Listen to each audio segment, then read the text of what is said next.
the way we do it is Maura will present the university, and then if you can also present yourself, and we will allow Yair to present himself.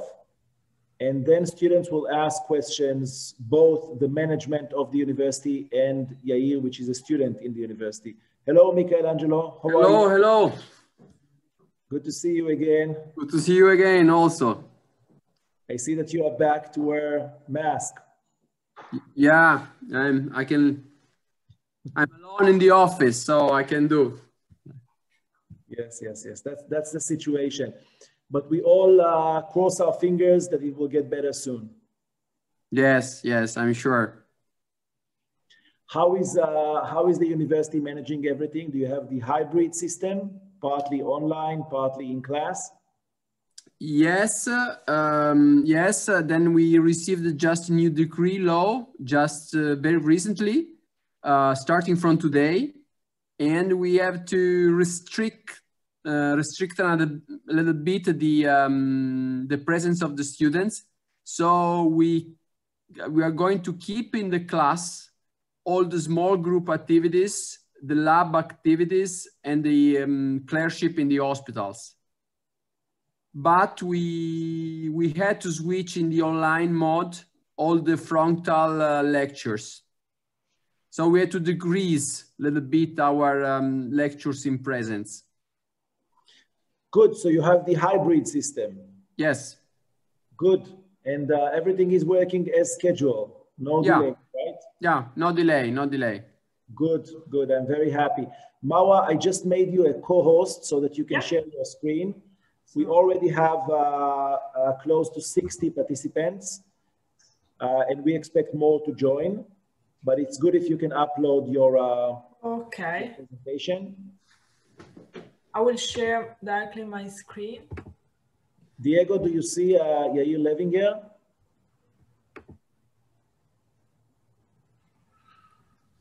I don't see him yet. I'm checking the list so constantly, but I don't see him yet. Okay, so once you see him, please promote him to panelist, okay? Yes, for sure. Okay, let me know, Moshe, when I can start, and I will do really, or I don't know if Mike, you want to say something at the beginning and then leave the virtual microphone to Gianluca for the first part of the presentation about the hospital.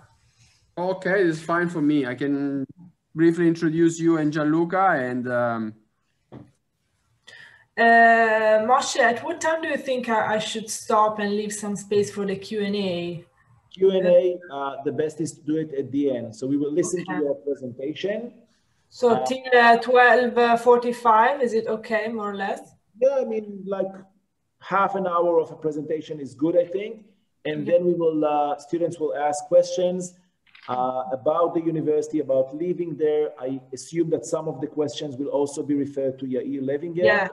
And the cost and the scholarships and everything and everything. Okay. So first of all, I would like to welcome the students. Thank you very much for joining. Today, we have students from our September course in Israel, from our October course, Swedish and Norwegian students, and also Israeli students. We have students from India who are joining us. So yeah, we have a good audience today, and I think that we can start. We have like close to 65 listeners. I think that we can start the presentation, Mawa. Okay. Welcome everyone. I'm here with my colleagues Michelangelo Latorre and Gianluca Mondovi, and we are more than welcome to present you the university and our degree courses. Mike, if you want to introduce yourself, and then I will go with the rest of the presentation. Okay. Good morning to everyone.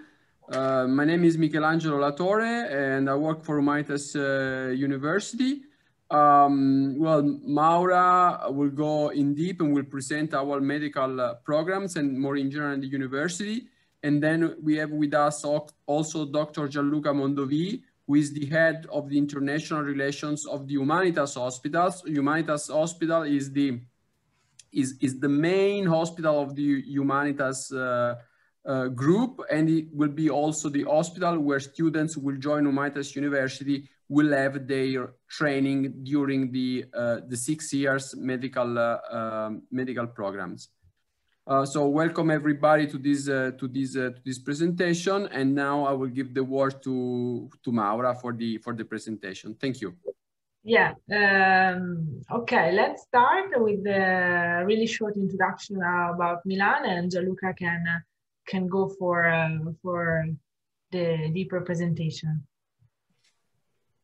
Thank you, Maura. Welcome to everyone, and good afternoon. Let me introduce you Humanitas Group. As Michelangelo was telling you, we are speaking about an care group who has hospital. Then Maura will explain you more about our university, our international university, and also a research center. Okay.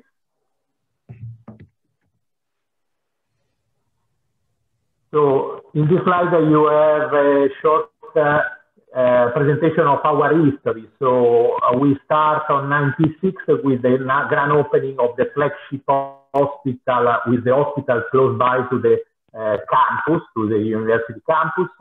In Italy, even if you are private, if you achieve the accreditation with the national care system, you work as a public hospital. And so you receive from the government a budget, and patients are treated in a private hospital with accreditation as in a public hospital.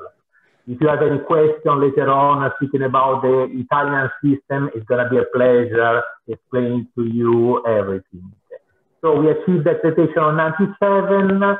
Then we, just to give some bullet points of the history, we had the accreditation with Joint Commission on 2002. Yes.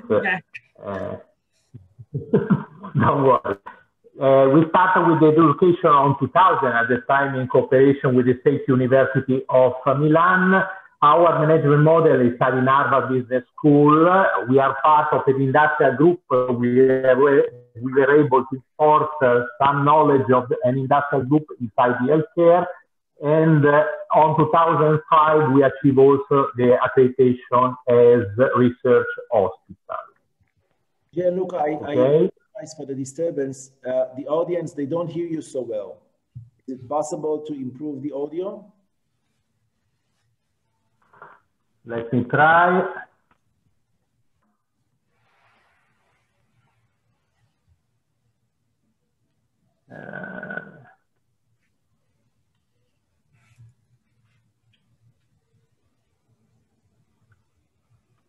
I don't know how I can, because yes. Or maybe it's a problem of the microphone. Yes, excuse me, Professor. It's in the AirPods. The AirPods themselves are the problem. If you have maybe... Now it's better? Professor, can you hear me? Yes. I think the problem is in the AirPods themselves. Maybe do you have a connection with a power plant to the computer? I try. Now, can you hear me better? Because No? Okay. Can you hear me? Yeah. Better? Yeah, definitely better. Sorry. Very good. So then we organize all our activities through center, and on 2010 we start teaching to our students on 2010. But then Maura will explain you more about the university. Okay, go ahead, please. So we have 9 hospitals in Italy and 15 medical care. And last year we treat more than 1 million of patients. Okay. Now we have a video who will introduce you the flagship hospital, where the students are used to spend their time starting from the 3rd year.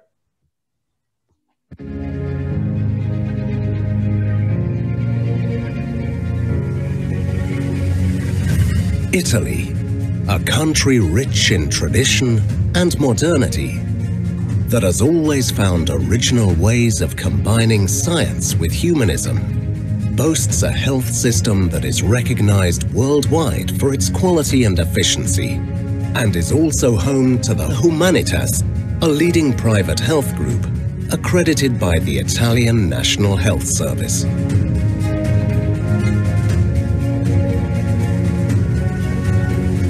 Every day, Humanitas relies on thousands of professionals working on the front line, integrating clinical, research and teaching activities in order to guarantee our patients the best possible care. Personalized care based on high-level specialist skills and a multidisciplinary approach is underpinned by ongoing research activities, investments in technology, and efficient organization and management. We share our experiences with the world's top hospitals. Here we apply the most advanced treatment protocols.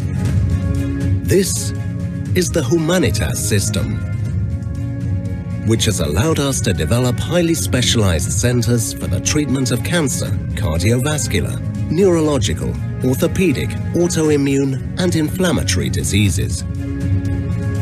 Humanitas constantly invests in cutting-edge technologies, in synergy with the sector's most important multinational companies.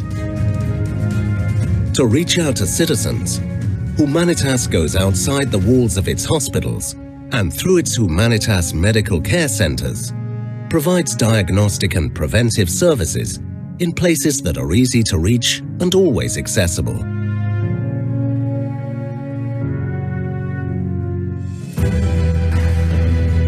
As research is an integral part of Humanitas, researchers from all over the world converge here, striving to have a real impact on the progress of medicine and to improve treatments.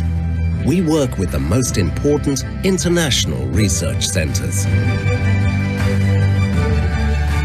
The outstanding faculty and innovative teaching methods, the integration between the hospital and the laboratories, and the internationalization are all pillars of our university. This is the birthplace of physician researchers, professional researchers who are also clinicians, working directly with patients, working for the medicine of tomorrow. Ever more precise, personalized, and human. Humanitas, the present of healthcare, the future of research.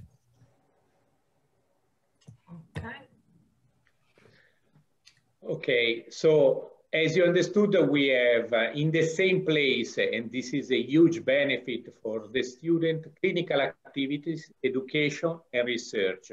And this was our mission since the beginning.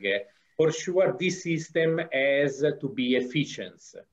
And Humanitas is also a great example of cooperation between private capital and public service. Okay. So all our activities are organized with multidisciplinary approach and personalized care.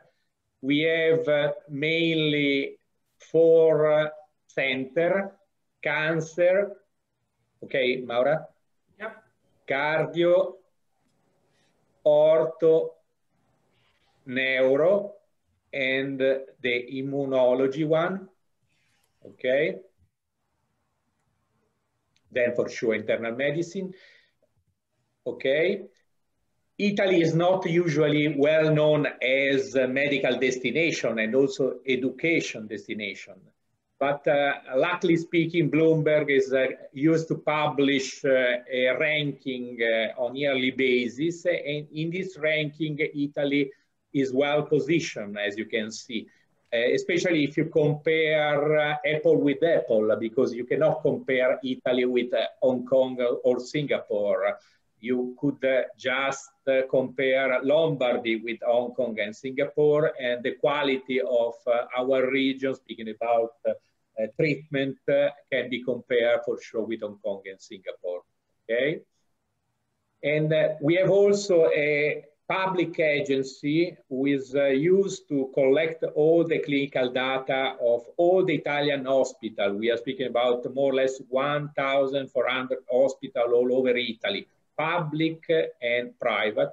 And in this ranking, speaking about the quality of the clinical outcomes, we are on the top, as you can see. Okay.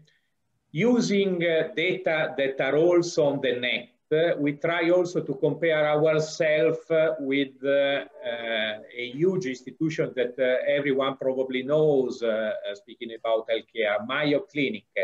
And we were trying to understand and compare the mortality rate between us and using the data that Agenans, the public Italian agency, is collecting, and Mayo Clinic. As you can see, this is an example in the cardio area. You see that Humanitas, with the green one, has a very successful rate speaking about these pathologies. Okay. Few words speaking about the research center. We have more or less 560 professionals who are working very strictly with the hospital and with the education. Part are researchers, part are also doctors involved in the clinical activities. This is a building close by the university campus, okay? And this slide, with the last one in my presentation, is showing you how we are able to grow, speaking about the impact factor, with the measurement of the quality of the research and paper in the last years. Few words related to the hospital. Everyone is used to speak about COVID. Humanitas did a very strong choice speaking about the treatment of the COVID, and just to be able to ensure the best quality of the treatment to the patients. And in 11 weeks before summertime, we were able to open a new building with only focus on COVID, just to be able to divide the patient flow between common treatment and COVID. Okay, I'm gonna leave to Maura the presentation of the university, and later on it's gonna be a pleasure if you have a question for me. Yeah, thank you so much, Gianluca, for your really interesting presentation about the hospital, which is the main asset of our university for sure. But let's go deeply on the university part. So as Gianluca told you, we are located in Milan, the capital of the Lombardy region, which is one of the most advanced regions in Europe. Is a really international city. We have headquarters of several international companies here in Milan. We have every year more than 20,000 foreign students that come to our universities to study. I'm always presenting Milan because at the beginning of the presentation, because it's an easy place to stay. Let me explain. It's a big city, but not huge. We have a really good public transportation everywhere. Most of the people here is able to speak English. So this is also a very good plus for international students.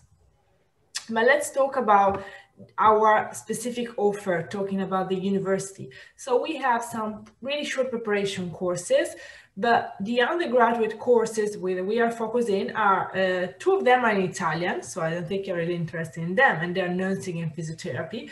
But for our medical school, we only offer English programs.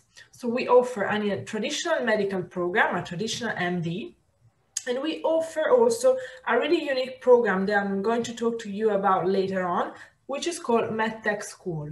Of course, for the postgraduate training, we have more than 20 specialty schools in our hospitals. We have a PhD in molecular and experimental medicine, thanks to our research center, and several masters.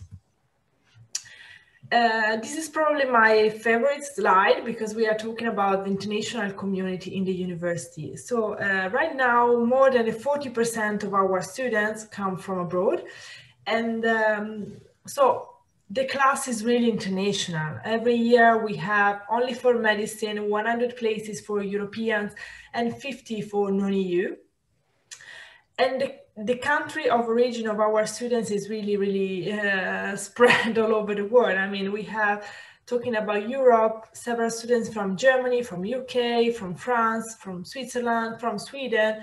And outside of Europe, we have a lot of students from Israel, from US, India, North Africa, Brazil, but we really cover all over the world.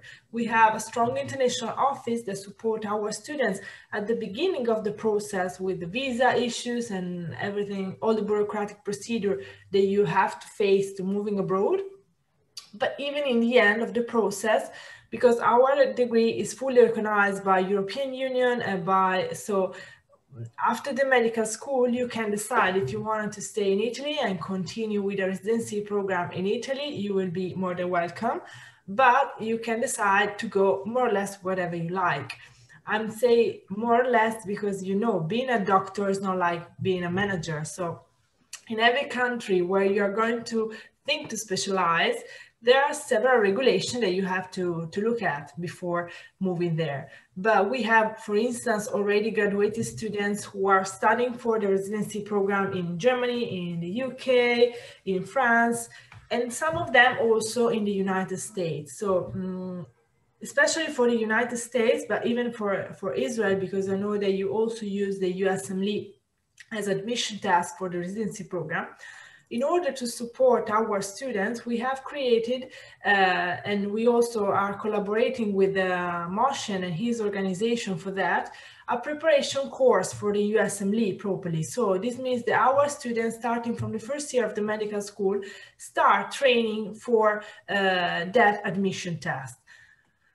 We also offer to our students several opportunities abroad for exchange period, for some training activities, thanks to travel grant that we offer them to spend abroad between two months, 3 months, especially during the summertime. And so we try really to give them the chance during the medical school to understand which specialty school they want to take after the medical school and in which country. In order to support them, we also give them language courses. And let me add something about that, because I'm totally sure that all of you are going to be probably a bit scary about the Italian language. So let me clarify one aspect. Italian is not required at all. The program is entirely in English. So this means that from the admission test, all the examinations are in English. But of course, there are two aspects that you have to consider. First of all, you are planning to go to a country for studying for 6 years and not 6 months. So also to be able to enjoy living here, to travel around Italy, is in your interest learning a bit of the language. And at the other side, the more important one is that at the 3rd year of the medical school, you're going to enter in the hospital and you're going to start your clerkship activities there. So as you can imagine, the majority of the patients, 99%, are going to be Italians. So we provide you for free Italian courses from the 1st year, and we really encourage you to take these courses because at the 3rd year, you're going to meet patients and you have to be able to communicate with them. So no one is asking a certain level of Italian. There are no examinations in Italian. Inside of the hospital, you will be really well followed by clinical doctors. So if you have eventually some translation problem, you can ask them. But of course, it's in your responsibility as a future doctor, understanding that communicate with patient is a basic point for being a good doctor. So, but don't worry too much about that, because if the 40% of our students are already managing to learn a bit of the language, means that really is something that is completely makeable even for you. I've always talked also about the student house, because the student house is inside of our campus. So within less than 1 kilometer, we have everything: the university, the hospital, the research center, and the student house too. And honestly, most of our foreign students, especially the 1st and the 2nd year, stay there because it's really a nice place inside of the campus. They don't have to manage to finding accommodation, managing the relationship with the landlord. So it might be something interesting to consider if you're thinking to apply. This picture is just to show you clearly the country of origin of our students. And as you can see in green, we really cover all over the world. Few words about Israel, because as I told you, we have a USMLE preparation course, which is completely useful for preparing for your USMLE, the Israeli USMLE 2. We are finalizing an MOU with the Wolfson Medical Center in Holland, and just few data about the Israeli student in our university. Last year, so I have to update a bit the data, but we have 18 students, but I think now we have reached around more than 25 students in total. And for the last admission test, we had 44 candidates from Israel. So the numbers are really growing really, really fast. And the numbers in general of our international community are growing fast. So as you can see at the beginning of our history, we were at 11% of foreign students, and last year we have reached the 45. Okay, teaching methods, really a few words. I've already told you that the medical school is structured in two parts. The first 2 years are dedicated, we call it, for preclinical activities. Means that we have to give you strong basis in order to enter in the hospital at the third year. And how can we do that? We really try to let you work, even in this theoretical part of the program, in a practical way. So we use a problem-based learning approach. We try to divide you in small groups as much as we can. We try to let you work with concept maps. So we really try to stimulate your curiosity, and we try to let you put together all the knowledge that you are getting from the different subjects in order to solve a problem. So this is indeed the problem-based learning approach.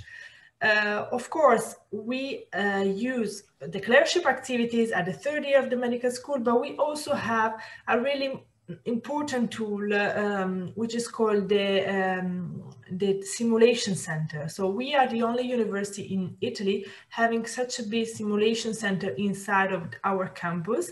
And there we have, as you can see, high fidelity mannequins. They're able to reproduce all the vital parameters of a human being. So our students start at the second, third year of the medical school to enter in this area and to start practicing.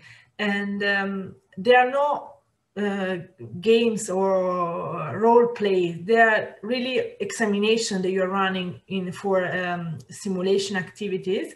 And it's really the first time that you are taking the full responsibility of the treatments that you're going to decide to do for a patient. So it's a really important experience for our student. And as I told you, our students start practicing with their technical and not technical skills in this area, starting from the second year of the medical school. We also have a specific training program that is called Virgilio.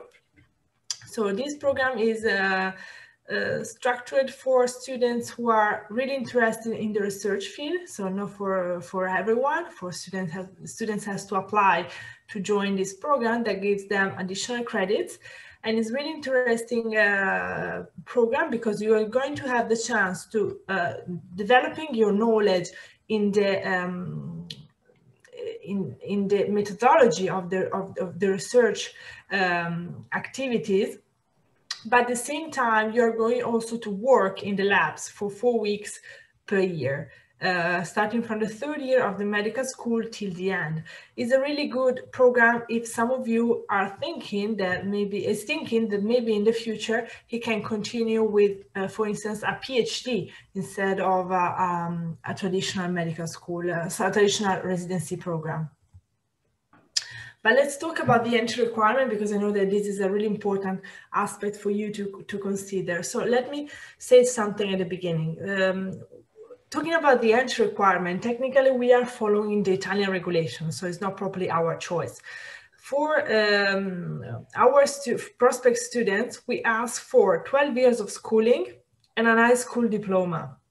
So the IB is fully accepted.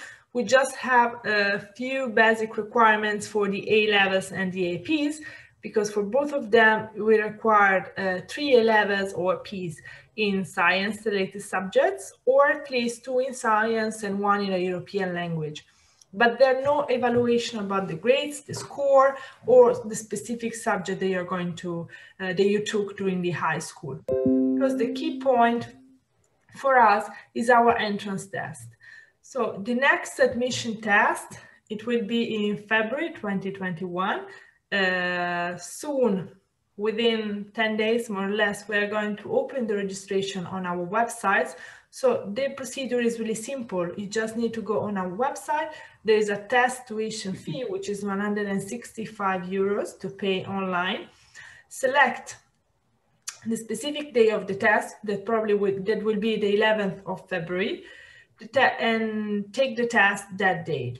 This year, the test will be online because due to the COVID situation that all of us is facing, we prefer use the online version of our admission test. And that's all. If you take the test, after 10 days, more or less, from the admission test, we are able to publish the ranking. And accordingly, with the ranking, we are going to accept with the first 130 students for the European quota and the first 50 for the non-EU quota. The class is fully mixed, so there are no any difference between European and not European students. Few words about our own admission test that is called UMAT. Our test is really similar to the British test UCAT, so only about logical reasoning.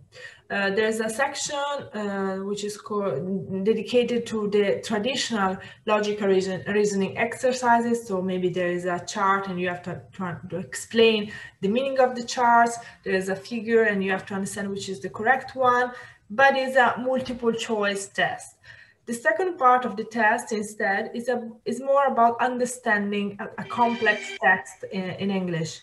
Right now, we don't ask for any English certificate, or TOEFL, IELTS, nothing of them. So we need to prove in some way your proficiency in English and the thing you are able to study in this language for 6 years. So this is the meaning of the second part of the test. How can you prepare? Of course, Moshe can give you, and his courses can give you a really good support. We have some sample on our website. So I suggest you, first of all, to have a look of them, and then you will be able to understand which are all the main aspects that you have to consider for preparing, but it's still a logical reasoning admission test. The second program that I would like to talk to you about is called MedTech School, and it's a really unique program. We are really proud of that because we are the only university in Europe having something like that in only 6 years. There's something similar in Switzerland, but it's a longer program. There's something similar in Israel, but it is in Israeli language. In English, we are the only one, and our program is a collaboration with Polytechnic of Milan. So let me explain the history behind this program. So first of all of us know that there are some challenges that our generation is facing in the healthcare sector.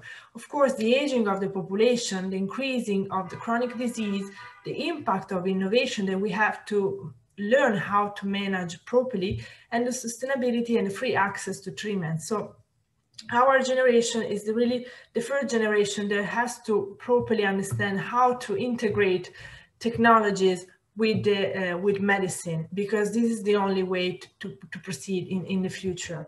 So thinking about these challenges, together with Polytechnic of Milan, a really important engineering university, we have created this program that mixes, starting from the first year of the medical school, medicine with biomedical engineering. So this means that in only 6 years, you will be able to get an MD in medicine with exactly the same legal value of the traditional one, so you can continue with the residency program. And additionally, you're going to get a bachelor in biomedical engineering. So the two programs are really integrated starting from the beginning. So it's not something like 4 years of medicine plus 2 of biotech engineering. No, not at all. The courses mixes, you're going to spend part of the lectures in Humanitas, part of the lectures in Politecnico of Milan. The courses are going to be hosted from professor from both the universities. So you are going to really rethinking about your medical curriculum in an engineering, in a mathematical, in a technological perspective. So of course, the employability opportunities in front of you can be slightly different from the traditional opportunity of a medical doctor, because of course you can continue in a hospital, but at that point you can be a real driver of the innovation inside of your future hospital, and you can be the point of connections between the hospital and, for instance, the companies, the biotech companies, they are contacting and the hospitals for developing new technologies. Or, for instance, you can work directly in the industry, in biotech company, in biomedical companies, in order to develop these new technologies. And for instance, we have several scholarships for MedTech, even for the traditional medical school. But for MedTech, some of them are given us indeed from these type of companies, as for instance, Johnson & Johnson. Or of course, you can also continue in the research field with a PhD in the medical field, or at that point, even eventually in an engineering field. I told you, both the degrees are awarded in the end of the process. It's a 6-year program. And again, the entry requirements are exactly the same of the traditional medical school, so 12 years of schooling and a high school diploma. But the admission test in this case is different. So the admission test for Europeans will take place in September. For non-EU, we are still understanding if it's going to be possible for us to anticipate this admission test to May in order to facilitate you with all the, for instance, the visa procedure and so on. So we will keep you posted, but let's say that, by the way, the admission test will be around this period of time. In this case, the admission test is more traditional, I will say. It's similar to the IMAT, and is about critical reasoning, so logical reasoning, let's say, chemistry, physics, biology, scientific culture, and there's a bigger part about math, because being an engineering program, the math part has to be more important than in a traditional medical program. Okay, the scholarship, I told you, we have several scholarships.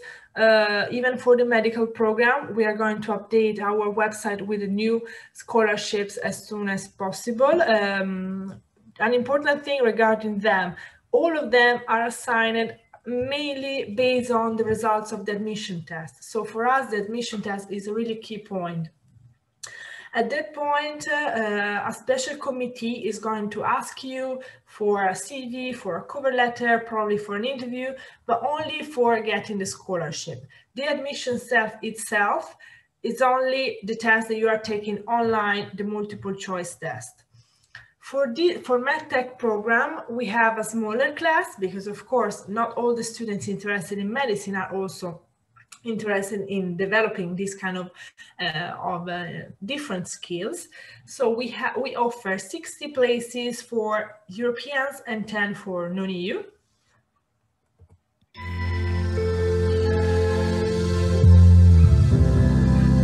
Before going with the video, which is the end of my presentation, I would like just to give you an overview about the tuition fee, because I think it's an important point for you to consider. So for both the programs, medicine and medtech, we have a different structure of tuition fees for European and not European students.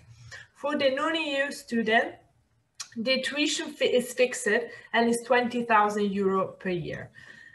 is that for the European, they're based on the family income. So accordingly, with the total amount of the family income, the fee can be 10,000 euro, 13, 17, up to 20,000, the maximum one. I suggest you to have a clear understanding of them, to have a look on our website. There is a really simple table to check. So looking at that, you will clearly understand which is going to be your final fee. And all the fees are divided in 4 installments, so you don't have to pay everything at the beginning in one shot. But let's watch this really short video. Let me come back at the beginning.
So I've finished my presentation. Thank you so much. I'm here for all the questions that you might have, all the curiosity. By the way, you will find everything on our website.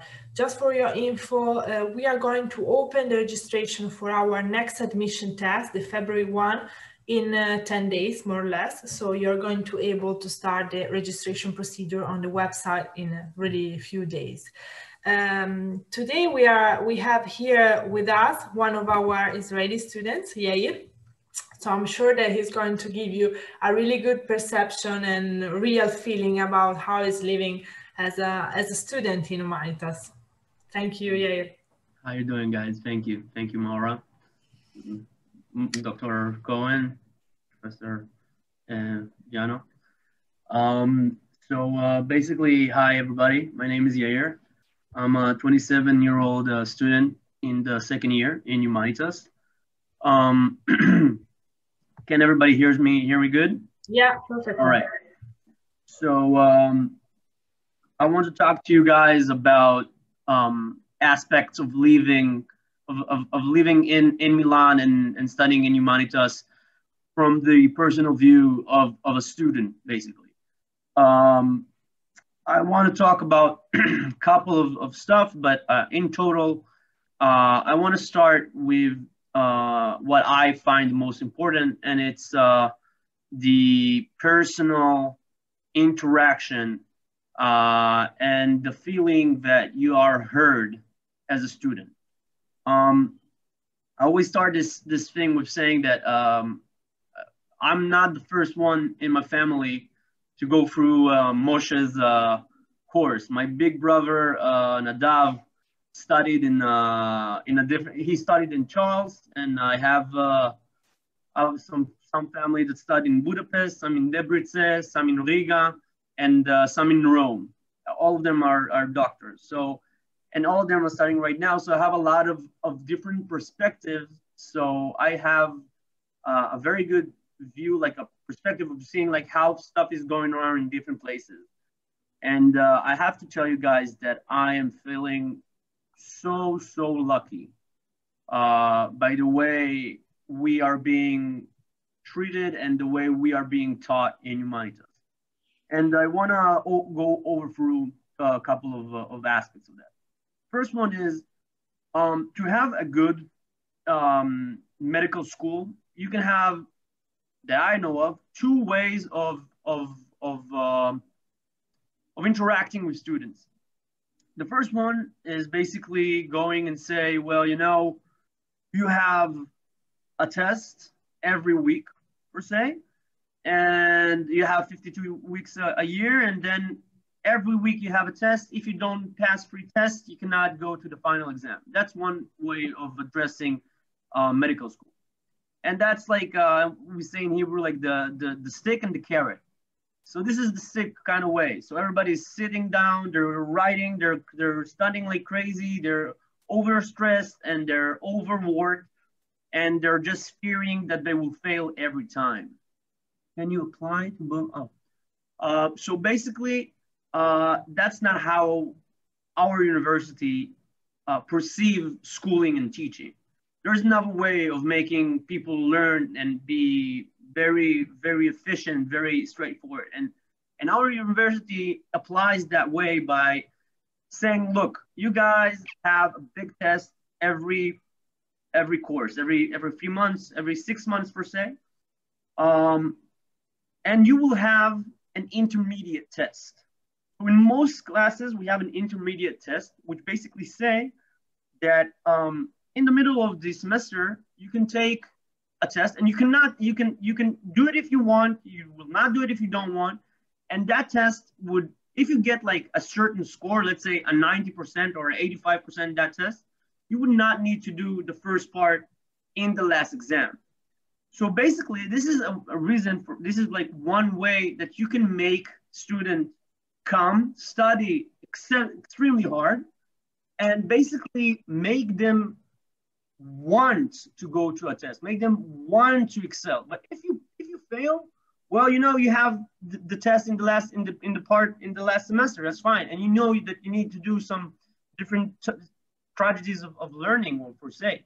But they would give you a reason to say, okay, I have a good reason to study and go hard, and I will not be stressed to my absolute core and be frightened every day that I'm going to fail or not. And that's one thing. The other thing is just the interpersonal contact we have with our professors and with the administration. We are being heard always. And that's something that I know from all my family is so rare. Because if you come to a professor and say, look, like I don't understand that. I really can't like grasp. Like I have a problem in physics.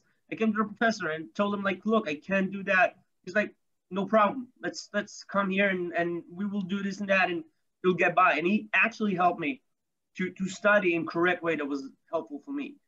And you know, the most great, like not crazy, but amazing thing for me is, I don't know if you guys know, but like the Israelis, the head of the university is a dean, head of the course. So our dean, her name is Professor Isabella Barajon.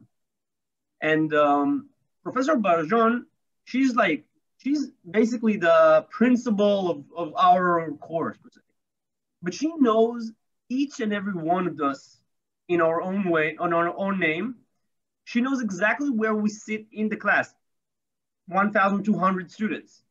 She knows exactly where you sit. If you move a class, she would go like, hey, why did you move? Why did you move class?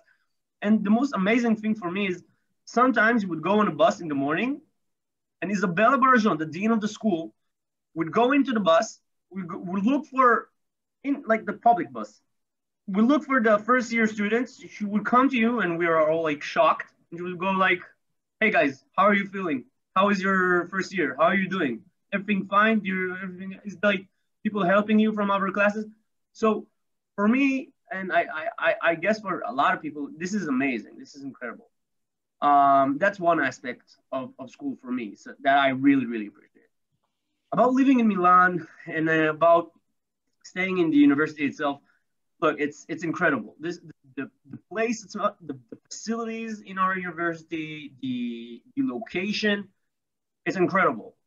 We are just out of the center of Milan. It's like 15-minute drive, maybe 20, but it's like you have like the train, you have the tram, and half of the students are living in the center of Milan.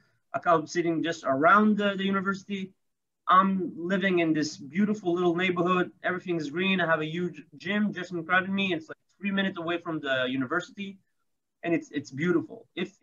And the beauty of that situation is that if you want to stay in a big city, you have an incredible, you know, outing life when you have time. You can do that. You can live in Abbiategrasso and you would have a lot of time to go out and like in the weekend, maybe once, or you can feel like, you know, I want my quietness. I want to be like all, like maybe the first year, I just want to be in my own zone. So you can live in like a little place close to the university and there will not be any, you know, you can choose whatever you want. So yeah, there is a couple of other things I wanted to talk about is the USMLE. A lot of Israeli students have, it's very important for us. We know that USMLE is quite important and we want to do this test instead of the Israeli test. And the school is very USMLE orientated. It's important because every start of the year, let's say this couple of weeks ago, we started school. The first day we had, I don't know, like 8 hours of quizzes only based on stuff we learned in the first year. All of it was based as a USMLE questions. And all through the course, we're studying something, we do a break, like we finish something, we do USMLE quiz questions all the time. When you come to the third year, and decide to do the USMLE, you're not going to see those questions the first time. And that's amazing. That's incredible because it's a completely different way of most of the questions that you would see in medical school before you reach the USMLE. It's clinical questions. Maura was talking about 25 countries in our class. So actually in our class, we're 32 nations. And I found myself having friends from the UAE way before we had the peace agreement with them. And I have friends from Pakistan and I have friends from, you know, Saudi Arabia. And for that, this is an incredible experience for me, just this whole international vibe and feeling. And I'll have a lot of Italian friends as well. So the atmosphere in the university is just incredible. It's so multinational, open-minded, and you know, really, I suggest all you guys. I know we're in Corona time for us, but hopefully in a couple of months we have we'll get through this, inshallah, and Alvai, and basically I really suggest you guys to go out and look for yourself. I've been to Zagreb, I've been to Charles many times because my brother studied there. I have been to Pavia and to Cattolica and to Humanitas, and I've got to say that I was hooked the first time I got to the university. I just saw people, you know, when you're looking to see people studying medicine, most of the people who come and say, yeah, everything here is nice. Yeah, I like studying here. Because nobody wanted to go like and say, oh, I don't have a good time. But when I got to Humanitas and I talked to Israelis, I saw people that was like, their eyes were like shiny. I don't know how to explain it. It's like they told me like, we are feeling so lucky that we're here. And we are having such an enormous, we are studying so good. We're enjoying our lives. We're not grounding like our core to the bone. And that's not what, in my opinion, not make you a good physician. Like being all stressed out and being completely like in an emotional breakdown, which you guys know is part of studying medical school. It's like, the thing is, you need to have a way to go through this. It's a marathon. You have to have the resources, you have the energy to go through every day. And I saw these people and I was like, yeah, this is what I want to study. And, you know, I was in the start, I was like, I don't know, maybe the schooling is not that hard, because I see these people, they're like so happy. How?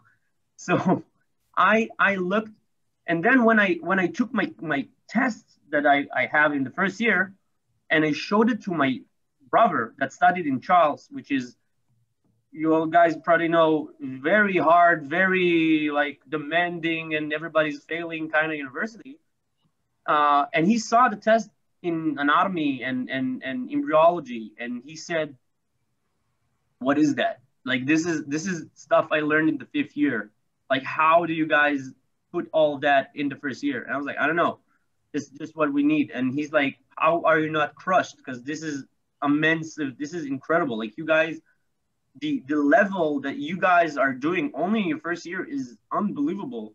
Like, you're doing half of the USMLE part 1 in the first year. How could you manage to put all of that in, and everybody's like looking fine and not cracking down? And I said, that's the thing. It's about the perception and the mentality of just really be there for your students, not looking at us as numbers or digits or bank accounts. It's just, everybody is there for you. And that's what I want to stress out the most when I'm talking about Humanitarians.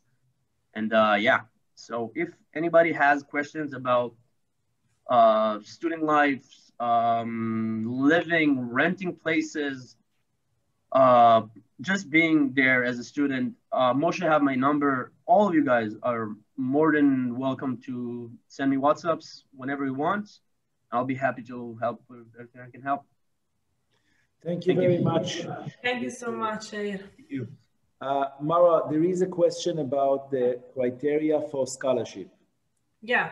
So as I've mentioned to you before, the main criteria for our scholarship is the results at the admission test. So accordingly with the ranking, we are going to assign the scholarship at the first position, students in the first position of the ranking.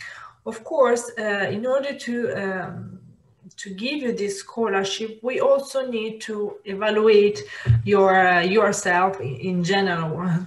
So at that point, we are going to asking you for a CV, for a cover letter, and eventually for an interview. But the main criteria is the position in the ranking.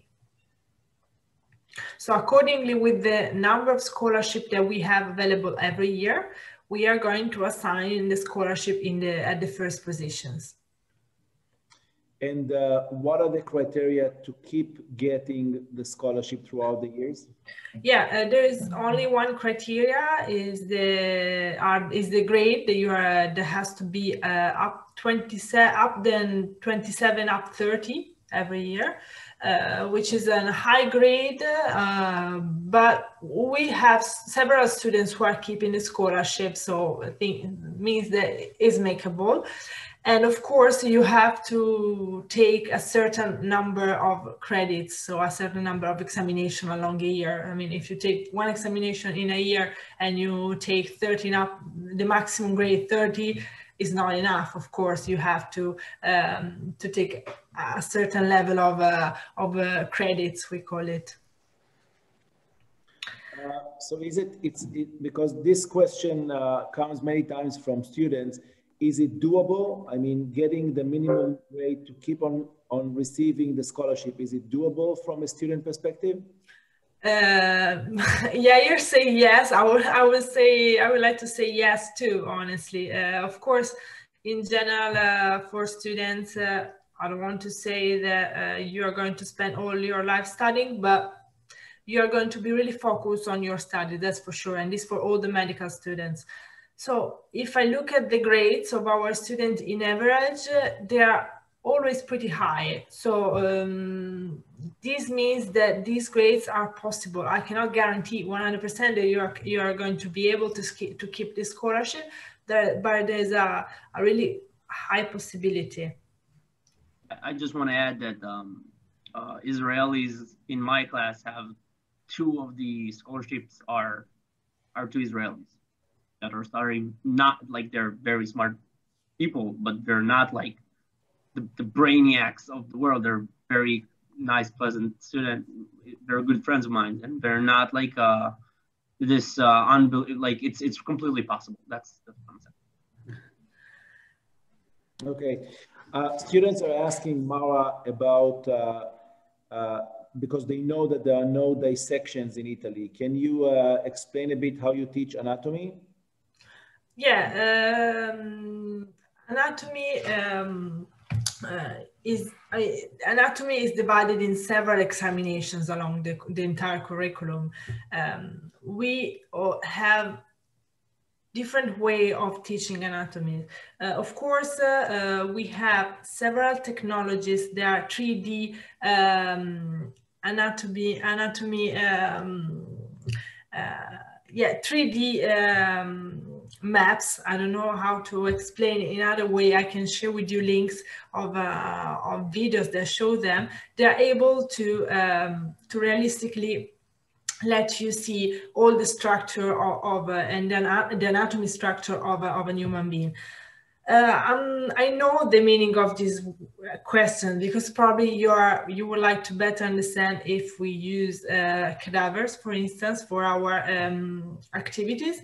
So we have honestly a cadaver lab, an anatomy lab in our simulation center, which is mainly dedicated to residents of the hospital and students in the higher years. But there is a reason, because honestly, we know that with the technology that we have, we are able to realistically let you have the same level of knowledge without using anatomy sections. And there are two aspects that you have to consider for that. First of all, there's an ethical aspect that in through we believe a lot, is that if a person is deciding to give his body to the science, maybe it's for higher procedure and not for procedure that a student in the second year, in the third year of the medical school can learn. So for high specialized procedure that a resident or a surgeon has to develop better, at that point is really useful using a cadaver if there are no other ways. But we have all the technologies to avoid them. So we prefer giving you the same level of knowledge without using a human being. But of course, in Italy it's possible. And indeed, we have a cadaver lab in our simulation center. So sometimes we also organize these kind of activities. I think was this one mainly the center of the questions. Yair, how is it like as a student to learn anatomy without cadavers? I mean, I know that you cannot compare, but how does it feel? So I actually wanted to add a couple, some stuff that Maura said. First of all, I have this question asked a lot from Israelis and from, absolutely. First of all, I had some experience with cadavers before, not in a couple of different medical studies, but I want to say that, first of all, we are learning with 3D dimensioned, basically structures all the time. And the thing is, it's really hard to have a comparison. But the thing that you need to remember, guys, is that we are students in the first year of medical school. We are not doctors. We are not surgeons. We, like the person that will be a surgeon in the end, he would have years on years of cutting bodies. Like you will not know your anatomy because in the first year you did not cut a body. It just doesn't work like that. It's very simple. Like this way is such a long way. And the thing is, what you can compare is in the actual test in the end. So if you would look on a Charles per se anatomy test, and you would look on a Humanitas anatomy test, which I did basically, and you saw the questions, you basically can reason the level of knowledge that a student from Humanitas and a student from Charles have in the end of the year. If the question, like, did the student from Humanitas cut a real body? No, he didn't. But did he know, do I know every group muscle of my hand by heart and I can say it from sleeping? Yes, absolutely. So, right, we don't do that. But here's the thing, and it's the thing about all this, the student studying in Italy. I want to say it before and I forgot. When you're going, like, basically our goal in the end here is when we come back or when we stay in Italy, but the people that want to come back to Israel, they need to come and do an internship in an Israeli hospital. And basically, Italy is known in Israel for 30, 40, 50 years as a powerhouse of production of good doctors. The head of so many departments of medical departments in Israeli hospitals studied in Italy. In the 70s, in the 80s, Israeli only went to Italy, almost only to Italy to study. So all these people that are now our head of departments, when they hear that you come from Italy, first of all, you have your foot in the door. Because they know, okay, I don't know this place, or maybe I do know this place. And most of the Israeli office know Humanitas from research and from now coming of the technological advance coming from the university. But they say, okay, this guy is coming from a place that I know is very high level because it's a part of the Italian Ministry of Health.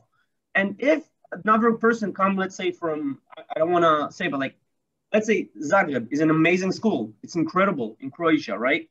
But the head of department do not know Croatia as such an amazing powerhouse for production of good doctors.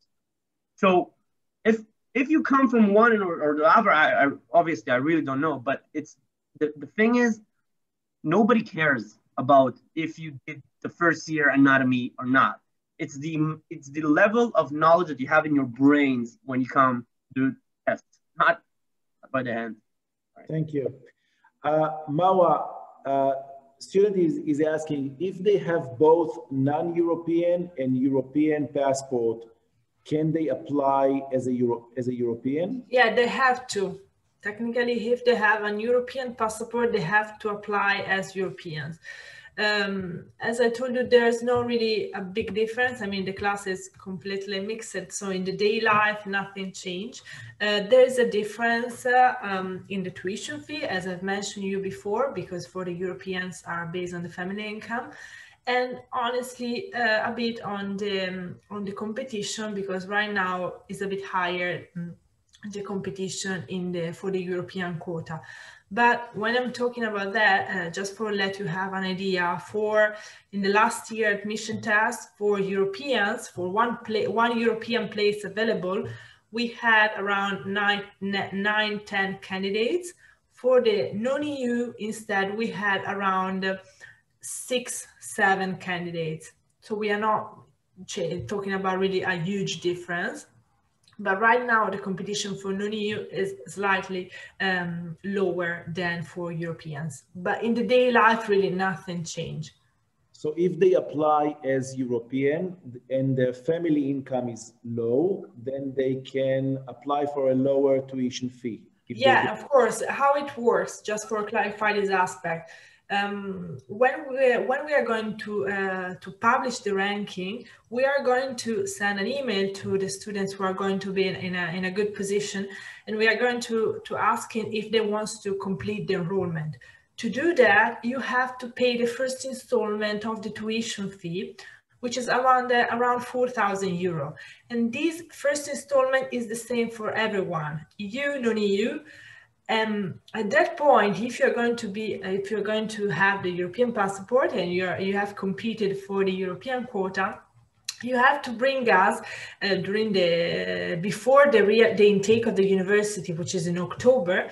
You have to bring us all the documentation regarding the family income, so the legal proof and official proof of your family income. At that point, we are going to calculate your tuition fee that I told you can be 10, 13, 17, or the maximum 20,000.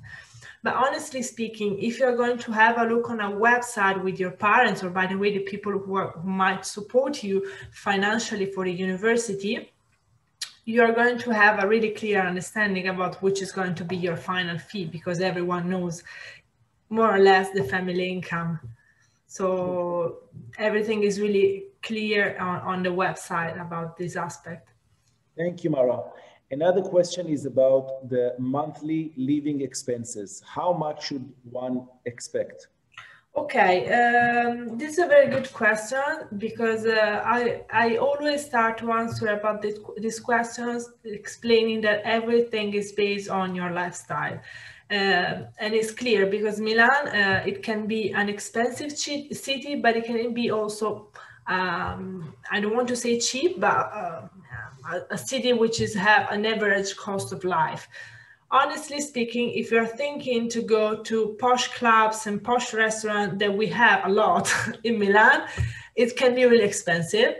But being a medical doctor, you're going to be really focused on your studies. So of course, you're going to have some free time where you can go out and have parties, and that's for sure, and it's mandatory for all our students too. But of course, your lifestyle, I'm sure there's not going to be so expensive in general. So we have, I told you, a student house inside of the campus. That might be an option.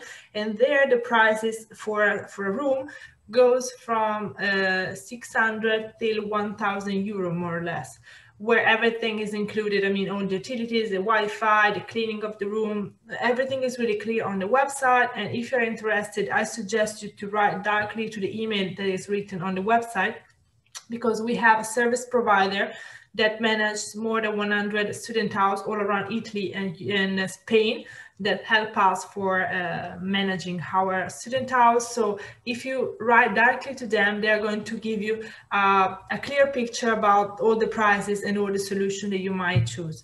But this is an option. Honestly, Milan is a really student life, so you can find flat, you can find rooms accordingly with your needs and your expenses.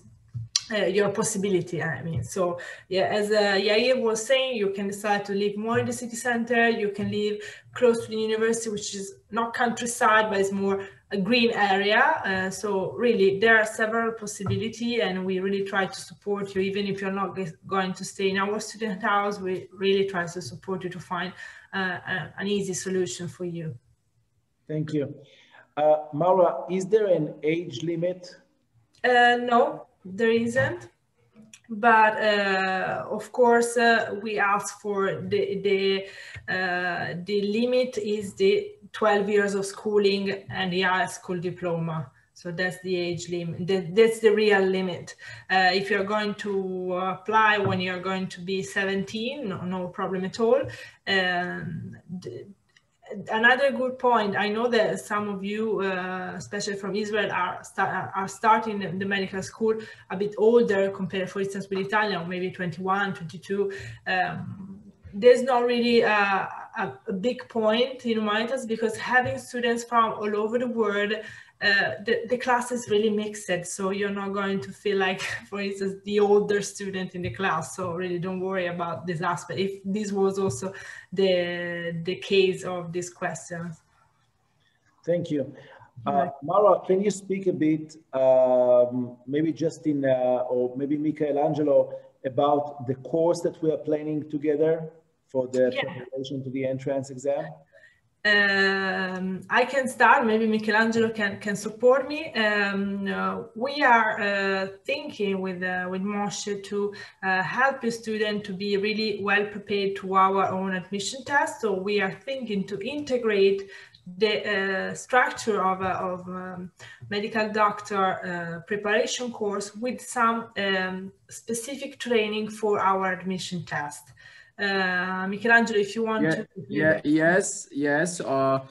Every Friday we will provide a specific training both for our medical course test and for the medtech test. This training will be 3 hours every Friday, and it will be split in two parts. The first part will be with the what we call the academic literacy, which is the verbal thinking and the critical thinking. The second part will go with another professor. Will go in the math part of the logic, and also in the math preparation for the MedTech course. So this will be 10 Fridays, starting from November 20, and going further for 10 Fridays. So 3 hours every Friday. And we will we are now closing the syllabus of this course, and we will be able to deliver the syllabus next week. Thank you very much. Thank you. Yair, can you say from a student perspective about the monthly cost? How much will it approximately cost for me to live in Milan? Absolutely. So, as Maura said before, a lot of Israeli students are coming coming to university a bit older.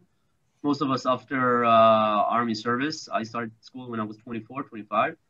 So basically, a lot of us do not live actually in the dorms. The dorms are the mix is around people that are ranging from 17 to 19 to 20, but there is a couple of Israelis as well. I for myself really prefer to live in my own place. I have a little apartment in Basilio, which is, as I told you, it's like a little, it's like, I wanna try to compare it to Israelis. If you guys know Caesarea, so that's basically it. It's like a little green, kind of this very beautiful, quiet neighborhood. And I have a room there in an apartment of we're free roommates. And I pay around 650 euros for a room with a bathroom and a like shower for myself. But that's like very expensive. I have a friend that lives in a Via de Grasso, which is just inside the city, but it's like 10-minute drive from the university in a bus. And he's paying 450 euros a room. And he's really cutting off on his expensive. He's trying to he's not like a big spender, and he's living for around 1,000 to 1,100 euros a month for everything. Because we Israelis need to understand that maybe the rent is a bit high, but living expensive in Milan is basically half from in Jerusalem, Tel Aviv, and Haifa and stuff like that. Because all of the common, like when you go to the supermarket, it's half. You pay half. For 1,000 shekel, like a 200 euro pay in Israel, I would pay 100 euros in Milan when I go to the supermarket. So it's very, very cheap for us in comparison. So yes, it's a kind of, yeah. So how much is it? I said it's around 1,100 if you're living on a budget. And if you're living like absolute, living whatever you want, I live around 1,400 euros a month, including rent, including, I don't know, takeout every time I want. And that's like 1,400 euros a month. Yeah, if I can add something, we also have, most of our students honestly arrive in the university in the morning, spend there all day, okay, except for this COVID period, that is really a different situation. But we also have the canteen inside of the university, which has a really good price for a full lunch. So as Yair was saying, everything is really depend on your possibility, on your lifestyle in general. But if we compare, I've been in Tel Aviv And if we compare the prices for the grocery and these kind of normal expenses, Milan is definitely cheaper. For the rent, I don't have a really clear perception, but these are more or less the prices in Milan. I have to add to Maura that really what you said about the canteen is amazingly important. First of all, we have, I don't think that in the world there is a better lunch canteen. It's, you go in, you pay €3 maybe, like 15 shekels, guys, and or €4, yeah, something like that for a meal. And you have like 4 types of like pastas, one next to another, like everything you ever dreamed of. And then you have, we always have pasta. And you have like 2 types of soups, and then 2 types of meat, and then a pizza spoon, and then salads, and then you can basically have a tray the size of like a table tray for €3. Half of my friends, like, they have 1 meal a day, and that's that €3, not because they're cheap, because you basically, that's what you need for a day. You cannot eat for 8 hours after. So it's very helping us financially as well. Maura, there is a question. Yeah. Can you take the admission test in February, and if you don't pass, to retake it later on? Yeah, we have for non-EU students the admission test twice a year. The first one is in February, and the second one is around June, July, probably the end of June this year. We will keep you posted. And if you fail the first admission test in February, of course, you can retake the test in July. I always suggest students to try, if it's possible, the admission test in February, because honestly, we have more places available, because we try to fill out all the places in the February admission test. And most of the time, we are able to keep around 10-15 places available for the second admission test. So if you have the chance, and if you still have time to prepare, maybe let's try the test in February, because it's convenient and you will have more chance. Okay. Students are asking, I know that Michelangelo spoke about it, but there is a question. How do you do the studies now, the hybrid studies, and how do you plan to do it next year?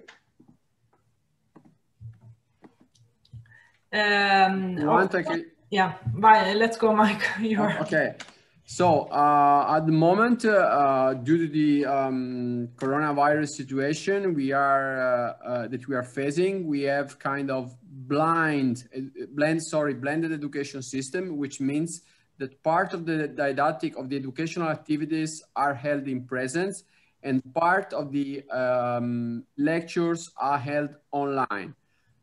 Very recently, we had to comply with a new decree law, which, at least to some extent, the decree law has determined a further restriction of the possibility to provide education in presence, but the university decided to provide all the small group activities, all the lab activities, and very important for medical students, the professionalizing activities according to our schedule. So there will be these activities will be mainly in presence, while the frontal lectures will be held online. The validity of the degree is from now until December 3rd, but we can say that more in general, what we expect for the 2021 is to provide kind of blind system, blind lectures to our students. So we expect that part of the activities will be in presence and part of the activities will be online.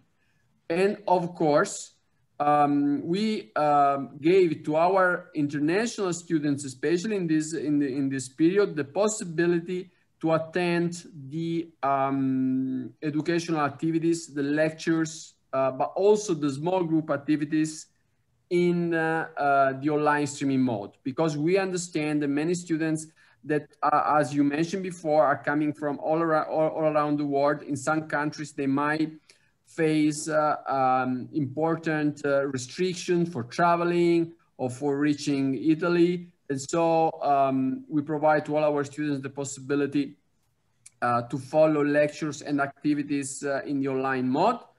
But generally speaking, our system at the moment is a blended system, and we expect that to keep this blended systems also for 2021.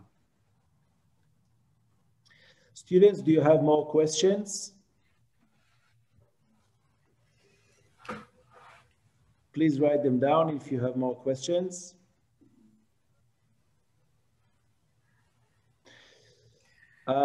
Students are asking about clinical rotations. Are they able to do Michelangelo clinical rotations in their home country? Yes, we started actually, and we gave to some students the possibility to have the part of the rotation in their own countries. Of course, they need, I mean, there are some conditions, such as they need to find a tutor. This tutor needs to share the educational goals with the faculty. But there are some students who are now starting to do some clinical rotation in their own countries. Okay. Question from an American student. Mara, if they don't have AP in their high school, but they do have a bachelor, is it? Okay, in general, we ask for the APs, but if they have a bachelor, I think it's fine. It's fine. Let me, it's fine. If they have a bachelor, it's fine. So, okay. Yeah. And do they need to have specific topics covered in their bachelor, or a bachelor is okay? Bachelor is okay. Bachelor is okay, because the key point really for us is really our entrance admission test. Okay. We have a question from an Israeli student. If they got accepted and they don't know if they have the scholarship, do they still need to pay the deposit before?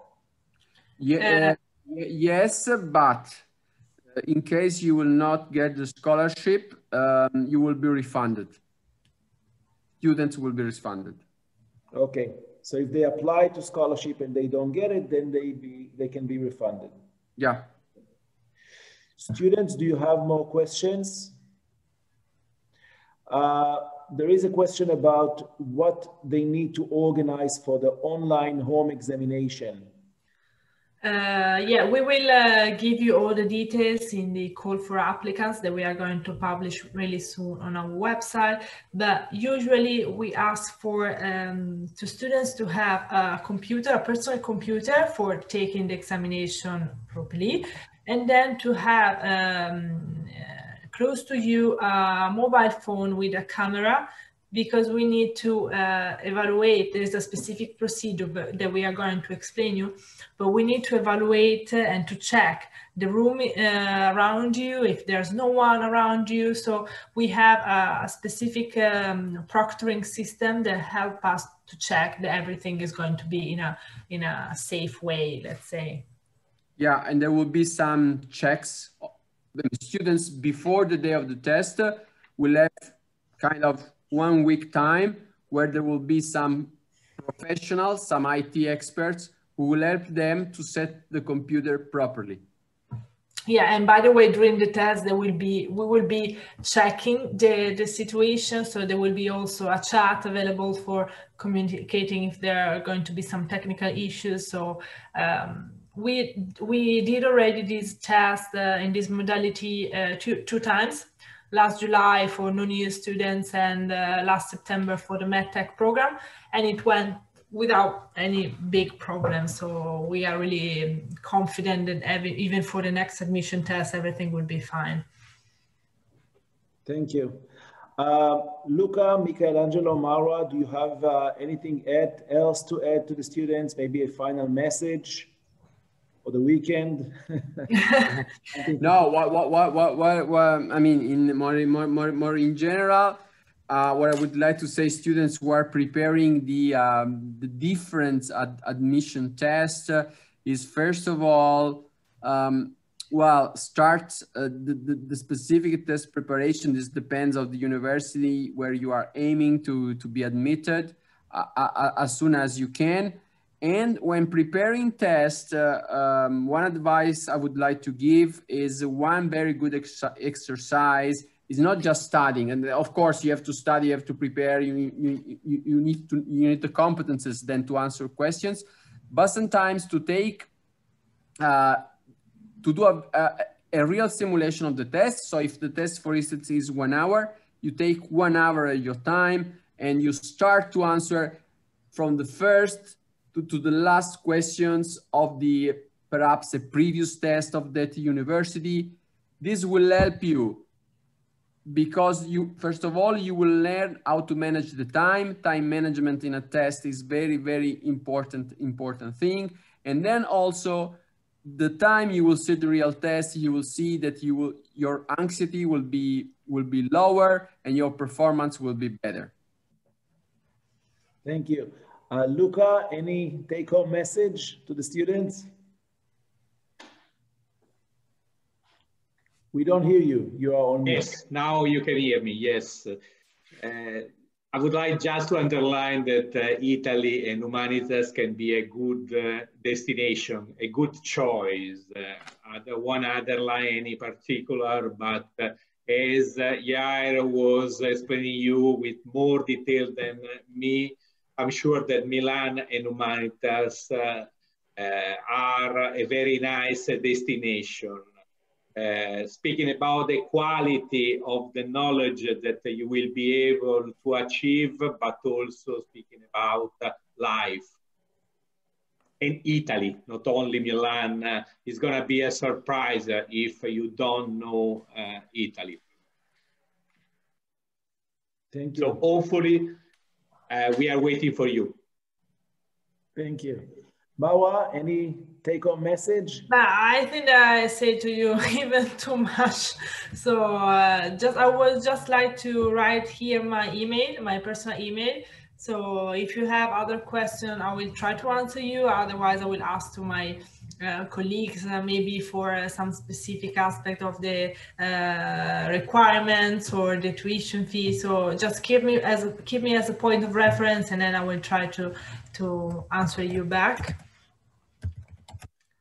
And good luck with your studies, and stay safe. So this is the final message. Thank you very much. And I just have one thing to say as my point of view about the university. What you see here is the reality. People are very nice, very communicative.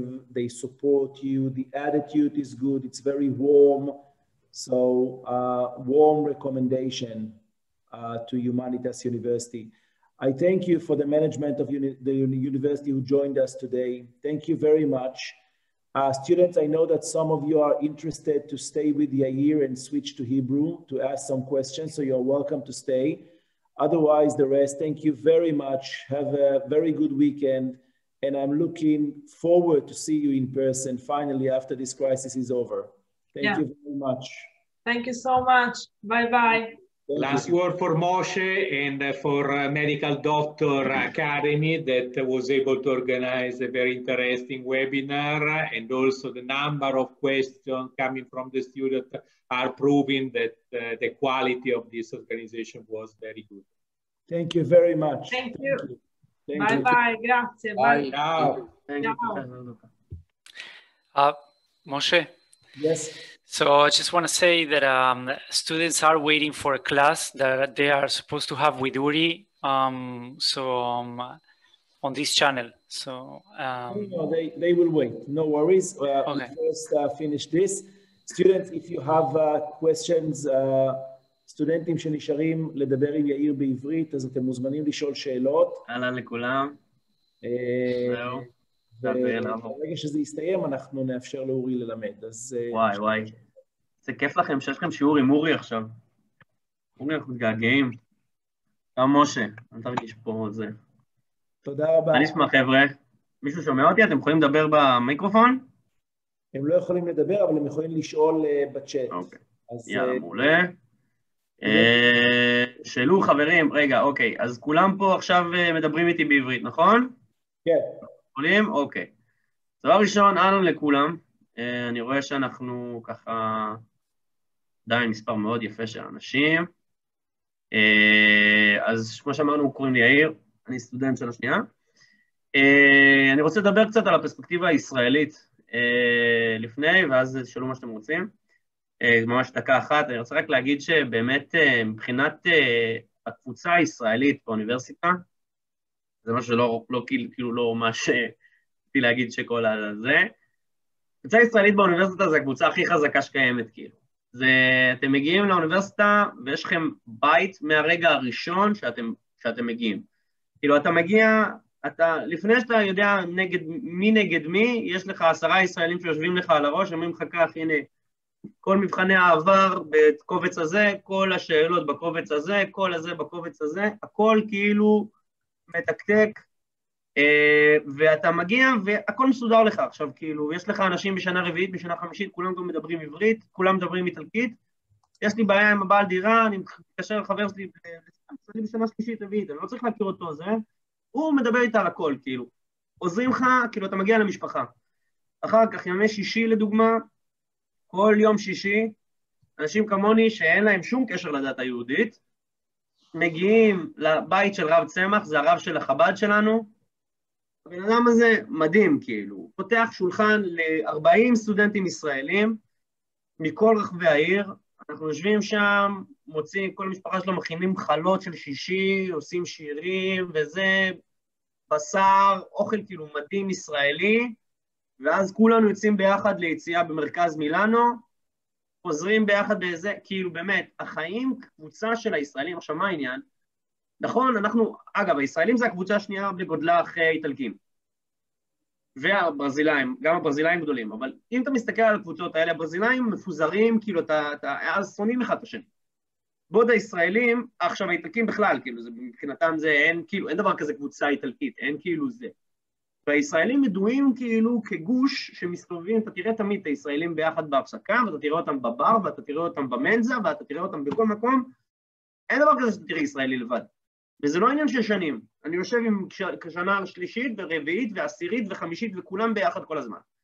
כאילו מהבחינה הזאת אני חייב להגיד, יותר מזה, האוניברסיטה מתה עלינו, על ישראלים. מה נראה לכם, שסתם יש לכם עכשיו וובינר עם הבן אדם, עם הזה הראשי של האוניברסיטה? זה לא סתם. זה בגלל שיש לנו, שאנחנו נכנסים לשיעור הראשון בשנה הראשונה, ונעמדת הדיקנית, רואה שורה של ישראלים בשורה הראשונה, אומרת לנו, אני מת על ישראלים, אתם מעלים לי את הרמה, אתם מעלים לי ציונים. זה הווייב שאתה מקבל באוניברסיטה, כאילו שרק רוצים שתבואו, רק רוצים שאנחנו כמה שיותר ישראלים יותר טוב. ואתה רואה אנשים, כי אנחנו רציניים, אנחנו מגיעים כאילו מסודרים, והם מאוד מאוד מבסוטים עליהם. אז כן, יש שאלות בנוגע מגורים, מחירים, מספרים, פשוט.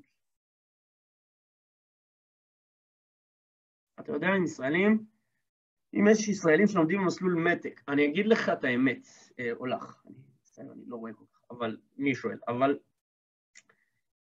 בשנה שלי לא היה, זה היה השנה הראשונה, שנה הזאת, משה, אתה יודע על מישהו שהתחיל השנה את המתק?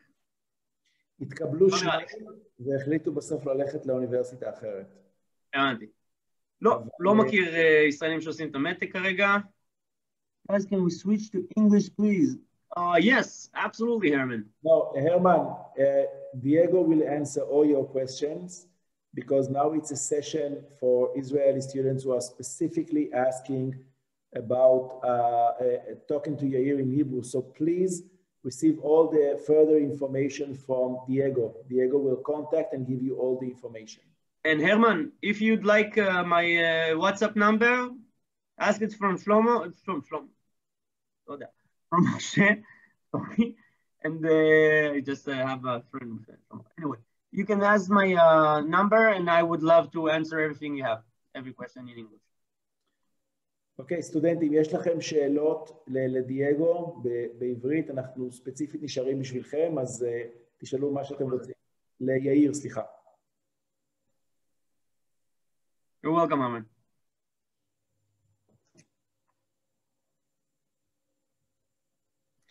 יאיר, ספר קצת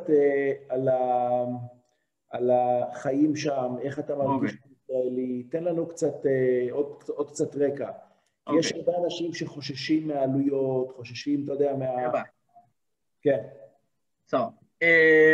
א', לנוגע, הרב הוא משפר בעברית, הוא מדבר בעברית, כמובן? כן, הרב הוא יהודי, לגמרי, ואני חושב לדבר על זה, אבל כן, הרב, קוראים לו הרב צמח, הוא ישראלי לגמרי, הוא פשוט גדל, הוא פשוט 20 שנה במילאנו, ודובר גם איטלקית, אבל כן, ישראלי, והוא מדבר עברית לגמרי, כולם מדברים עברית, בקהילה היהודית במילאנו, יש קהילה מאוד משמעותית.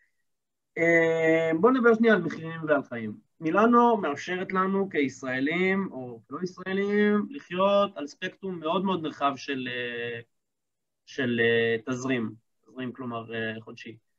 יש אנשים שגרים בנבילי, שזה מרכז של הצנטרום של הפעילה של מילאנו, ומשלמים 1,000 יורו בחודש על שכר דירה לחדר יחיד במרכז זה, וכל לילה יושבים בסוף וכאילו מפרקים איזה. אוקיי, לא באמת כל לילה, אבל נגיד כל סופש. וכן, הם חיים על 2,000 יורו בחודש, נגיד. אבל כאילו, הנקודה היא כאילו רוב האנשים גרים באביאטגסו, גרים בבזיליו, יש להם חדרים ב-400 עד 600 יורו בחודש, שזה לא כל כך גישלונים, לא כל כך הבדל משמעותי מצ'ארלס, או בטח לא מרומא, ובטח לא אולי בודפשט יותר זולה. עכשיו, אני אגיד לכם את האמת, אני לא רואה שום השקעה יותר טובה בחיים שלי, מאשר לימודי רפואה. אם אני מגיע לבית ספר שהרבה בו היא מעולה, ואני חי חיים שהם טובים, ואני רגוע, ואני מצליח לעבור את התקופות האלה בהנאה, כי אני כרגע נהנה. אני לא סובל בלימודי רפואה שלי. כמו שאח שלי סבל מאוד, אוקיי? הרבה מאוד אנשים נהנים בצ'ארלס, זה היה לו קשה, זה היה לו כאילו, והוא מצטיין דיקן. עכשיו, באמת, אני אומר לכם שזה לא, שאני נהנה מהחיים שלי, יש לי את מידת הלחץ הבריאה והטובה, ואני חי בעיר מדהימה, ואני חי באיטליה ואוכל אוכל איטלקי, וכל 3 חודשים יש את שבוע האופנה במילאנו שהוא מטורף, וכן, וחלק מהעניין הזה, זה כן, זה עולה כסף, יש הרבה חברים שלי שלקחו הלוואות, גם אני לקחתי סוג של כאילו זה, בסדר, זה סוג של, או כאילו, באמת גם יכולים כמובן לשלם את זה, וזה משהו ששווה לנו, כאילו, מבחינת ה-education שלנו, מבחינת הבריאות הנפשית שלנו, ומבחינת, כאילו, באמת, הרמה הלימודית היא פשוט מדהימה, אז אנחנו, כן, זה עניין שהוא קצת יותר יקר, אבל אתה מקבל כל כך הרבה מסביב. האם יש תוכנית 4 שנתית? עוד שאלה, יש לי תואר פארה-רפואי, אם מקבל פטור על קורסים שכבר יש לי כמו אנטומיה.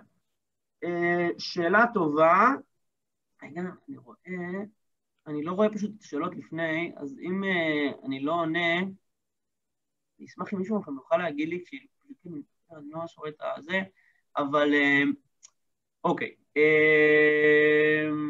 שאלה מולה, אני אדבר שנייה על הומניטס דברית, אבל בנוגע לתואר 4 שנתי, לא, בהומניטס אין תואר 4 שנתי, מה שכן יש, זה קרדיטס על קלאסס שכבר עשית, יש לי הרבה חברים שהגיעו, הרבה מהם בארצות הברית, שמגיעים כבר עם בצ'לר, ויש להם המון קורסים שהם מקבלים עליהם פטור, תוודא שהאוניברסיטה שלך עומדת בהגדרות של האוניברסיטאות האיטלקיות, וכן, אתה מקבל מלא פטורים. שאלות מעולות, גם של קסניה וגם של דותן. טוב, אז בואו נתחיל לדבר על צ'ארלס, הומניטס דבריצן וכן הלאה. אולי משה לא כל כך אוהב את מה שאני הולך להגיד עכשיו, אבל... אני רוצה להגיד משהו. תגיד מהלב, אתה מכיר אותי... אני צוחק. סטודנט, צריך להגיד מה שהוא רוצה, כל אחד לוקח את זה איך שהוא רוצה. נכון. בסוף לי חשוב שכל אחד יגיע למקום שהוא מרוצה ממנו. נכון. אני אגיד לכם משהו על משה, באמת, תמיד אנחנו מדברים, ופשוט מה שאכפת למשה זה אתה מבסוט או לא מבסוט, כאילו זה, מה אכפת לו, כאילו אתה זה, ואתם יודעים, העניין הוא שבאמת יש כל כך הרבה אנשים שנהנים בכל כך הרבה מקומות שונים. ממש לי חברים בפלצקי, פשוט נהנים מהחיים שלהם, וחולים על העיר, וחולים על החיים, וזה פשוט 100% העניין של מאיפה אתה מגיע. אני, רק על עולמי לספר ידעתי, כלומר, אני אגיד לכם מה אני מכיר מהחוויה האישית שלי, או החוויה האישית של האנשים שנמצאים אצלי בחיים, והם למדו בדבריצן ובפתוח. יש כמה סקולות מנטליות באירופה, אפשר לקרוא לזה ככה. שוב פעם, זה ממש הכללה וזה ממש לא הוגן לעשות את זה, אבל באמת אני מנסה לעשות את הדברים מאוד מאוד פשוט. יש תפיסות בעצם יש תפיסה מזרח אירופאית ויש תפיסה מערב אירופאית, של לימודים באופן כללי והתייחסות לחיים סטודנטיאליים וכן הלאה. עכשיו, בתי ספר מעולים כמו צ'ארלס ודבריצן ובודפסט, הם בתי ספר, זה הרמה הכי גבוהה שיש, כן? אבל המבנה של תוכנית הלימודים והמבנה שבה אתה, בעצם הקונטקסט המנטלי שבו אתה נמצא, הוא שונה בתכלית מהקונטקסט שלנו. עכשיו, הרבה מאוד אנשים מסתכלים על זה ואומרים, הומניטס, הלימודים קלים. זה לא נכון. מה שקורה זה שיש לך, ניסיתי להסביר את זה באנגלית, אבל בעברית אני חושב שהשיטה זה יהיה הרבה יותר ברור, יש את המקל, את הגזר, אוקיי? אח שלי היה לו כל סוף שבוע, היה לו מבחן. הוא היה צריך לעבור, ואם הוא היה נכשל 3 מבחנים בסמסטר, הוא לא היה עובר לסמסטר. אז אנשים בשכבה שלו היו חוטפים התמוטטויות עצבים על בסיס, כאילו, חד חודשי, אתה יודע? יש הרבה אנשים שזה עובד להם, שלחץ, שהעצבים, שהבלגן הזה, מוצאים מהם את הדברים הטובים ביותר. אנשים שבאמת, אתה יודע, בא לך לעשות, אתה יודע שאתה working מושלם, under pressure, אין בעיה. גם אני כזה, שירתי ביחידה מיוחדת, כל החיים שלי זה לחץ. אבל אני עדיין החלטתי כאילו שזה לא, שמבחינתי, אני לא רוצה עכשיו 6 שנים לחיות במרתון של טירונות. טירונות שעשיתי, גם את טירונות יחידה, סיימתי את זה.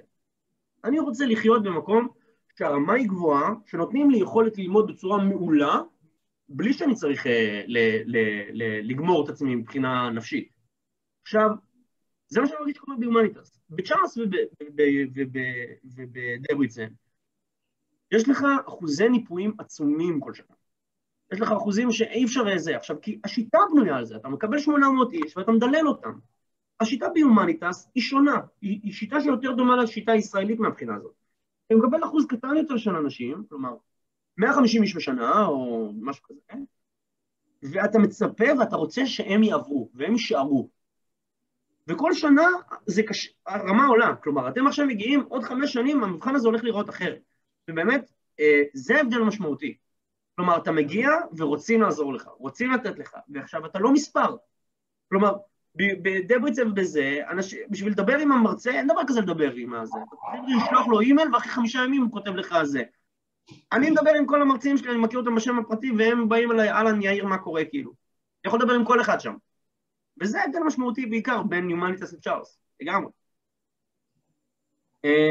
רגע, סליחה, אז אמרנו, זה, תוכנית 4 שנתית, הבדלים, אוקיי. מה גרם לבחור בהומניטס? אני חושב שעניתי על זה בכללי, אבל בעצם הדבר הכי משמעותי, זה לא שאני אומר לכם עכשיו, זה העניין הזה שהייתי באולי 10 אוניברסיטאות, הייתי בצ'ארלס, הייתי בזאגרב, הייתי בבודפסט, בכל איטליה הייתי באוניברסיטאות, והרבה מאוד עניינו אותי, אבל הדבר שהכי עניין אותי זה, כאילו, אני לא ידעתי שזה עניין אותי באותו זה, אבל הבנתי את זה כשהגעתי להומניטס, ראיתי שאנשים כאילו מדברים איתי עם מעין כזה חיות. אתה רואה אנשים, ואני ראיתי את זה על אח שלי ועל חברים שלו, שכאילו הם גמורים, העיניים שלהם טרוטות, הם היפים, כאילו אתה רואה בן אדם שהוא קשוח לו. וזה אני לא ראיתי שם, לא ראיתי באנשים האלה, הם דיברו איתי, והיה להם ברק בעיניים, אמרו לי, כן, אנחנו נהנים, אנחנו שמחים שאנחנו פה, אנחנו רוצים שאנחנו פה. כאילו אנחנו מרגישים ברי מזל שאנחנו כאן, אנחנו נהנים מהלימודים שלנו, אנחנו נהנים על זה, תודה לאל, כאילו, דברים כאלה. וזה האמת, למה כאילו, באמת, הרגשתי שזה המקום שלי. כמה ישראלים צריכים לקבל מלגות? מלא. מלא מלא מלא, כאילו הישראלים פשוט נותנים בראש בטירוף, אתם לא מבינים. לא אני טיפש, אבל יש ישראלים אחרים, וואו, חכמים בטירוף, כאילו, תופסים מאיתנו, חבל על הזמן, כאילו באמת, זה עניין של מגיעים 5 שנים אחר כך, אתם צריכים לקחת את זה בחשבון, חבר'ה. אתם הולכים ללמוד עם ילדים ב-17.